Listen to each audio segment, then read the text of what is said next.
السلام عليكم ورحمة الله وبركاته، أهلا وسهلا بإخواتي وحبايبي، يا رب تكونوا بخير، يا رب تكونوا في سعادة، يا رب تكونوا في أتم صحة. بجد بتوحشوني جدا جدا، وكل فيديو هقول لكم بتوحشوني عشان بجد بتوحشوني. قبل بقى ما ادخل على الوصفة الجميلة دي هنسمي الله ونصلي على رسول صلى الله عليه وسلم. هنعمل مع بعض بقى كوكيز بطريقة رهيبة، مقادير مظبوطة مظبوطة مظبوطة. اعملي المقادير دي وإن شاء الله الوصفة هتعجبك جدا جدا جدا. الوصفة الكوكيز دي مش وصفة الكوكيز بتاع الأفران، لأ، وصفة الكوكيز بتاعت المحلات الكبيرة، يعني حاجة كده فخمة جميلة قوي. المقادير بقى عبارة عن ايه: بيضتين بدرجة حرارة الغرفة، وكوباية الا ربع سكر ناعم. ويا ريت بقى المقادير دي لو بالميزان هتكون احسن بصراحة. بالميزان بقى السكر 175 جرام، كوباية الا ربع دي يعني 175 جرام، ويا ريت الميزان. هضيف عليهم الزبدة. الزبدة عبارة عن كوباية وربع لو بالكوباية، طب بالميزان 300 جرام زبدة، ويا ريت الوصفة اللي عنده ميزان يكون أحسن يعني. هضيف عليهم معلقتين كبار زيت، زيت طبعا يكون زيت نضيف يعني. تمام. هقلب بقى الحاجات دي. الزبدة هنا كانت عندي متماسكة شوية، لو كانت أطرى من كده كنت هكمل بالمضرب اليدوي. فطبعا هتغلبني، فقلت لا خلاص بالمضرب الكهربائي. هضربهم بقى كويس جدا جدا، وطبعا ضفت معلقه فانيليا عشان البيض، ومعلقه صغيره خل عشان انا ما بحبش ريحه البيض خالص، حرفيا عندي يعني حاسه الشم رخمه شويه في موضوع البيض. تمام. هضربهم كويس جدا جدا بالمضرب الكهربائي. الدقيق بقى عندي قد ايه: 400 جرام دقيق. 400 جرام دقيق طبعا منخول. الدقيق بقى هضيف عليه نص معلقه صغيره بيكنج باودر، ومعلقتين كبار لبن بودرة، تمام، ورشة ملح صغيرة. دي اللي هنضيفه على الدقيق.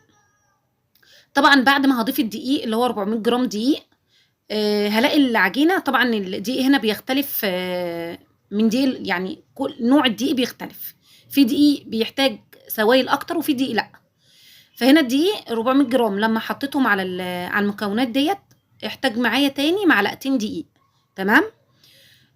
عجينة الكوكيز بعد ما هعملها هقسمها نصين، نص هعمله بالشوكولاته ونص بالفانيليا. النص طبعا اللي هعمله بالشوكولاته هضيف معلقه كبيره كاكاو عليه، تمام، والنص اللي بالفانيليا هضيف معاه عليه تاني معلقتين دقيق، لان كانت العجينه نفسها بتلزق قوي زياده عن اللزوم. هي طبيعي انها تكون بتلزق، بس بتلزق حاجه بسيطه، ما تكونش بتلزق قوي. ونسى اقول لكم اني بضيف على الدقيق معلقه كبيره نشا. انا ان شاء الله هكتب لكم المقادير في صندوق الوصف باذن الله. طبعا البسكوت الكوكيز طبعا زي اي بسكوت، يعني ما بيحتاجش عجن كتير عشان يطلع ناعم معاكي ودايب. انا بوريكم هنا العجينه معايا اهي بتلزق حاجه بسيطه جدا جدا. هحطها طبعا في الفريزر لمده نص ساعه، وبعد كده اطلعها اشكلها. تمام.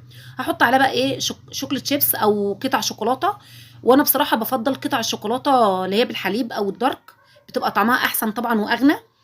ووصفة الكوكيز كل المكونات ما كانت حلوة معاكي، الزبدة نوعها حلو، واللبن البودرة نيوزيلندي، والخامات تكون عالية معاكي، طبعا الطعم هيكون أحسن. طب أنا ما قدرتي، ما أقدرش، لأ خلاص اعملي الموجود في البيت وهيطلع معاكي أحلى من أي حد، عشان أنت واقفة بتعملي الحاجة والحاجة تطلع من إيدك زي الفل يا ست الكل.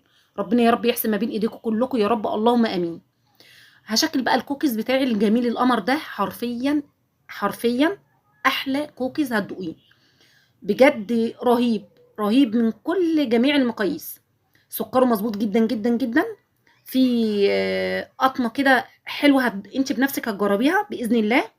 وعايزه دعوه حلوه كده منكم يعني. طبعا بالشوكولاته حطيت فيه 2 كوز. الصينيه اللي هي بالشوكولاته حطيت فيها 2 كوكيز بالفانيليا عشان السوا، عشان ما يتحرقش منك اللي هي الكوكيز بالشوكولاته. ان شاء الله جربي الوصفه وان شاء الله تعجبك. اللي وصل بقى لحد هنا، لايك بقى من ايدي الحلوه، واشتراك من ايديكم الحلوه كده، عشان نكبر كده وعيلتنا تكبر كده بيكم. احلى عيله واحلى ناس واحلى كلام حرفيا بسمعه مش بسمعه يعني، احلى كلام بقراه في التعليقات، بجد بجد والله بفرح جدا. ربنا يا رب كل اللي بيقول كلمه حلوه ربنا يا رب يحسن ما بين ايده، والدعوه ترجع له بالمثل وزياده كمان. احلى كوكيز بجد، جربيه وافطري كده بيه، وحاجه حلوه كده لاولادك.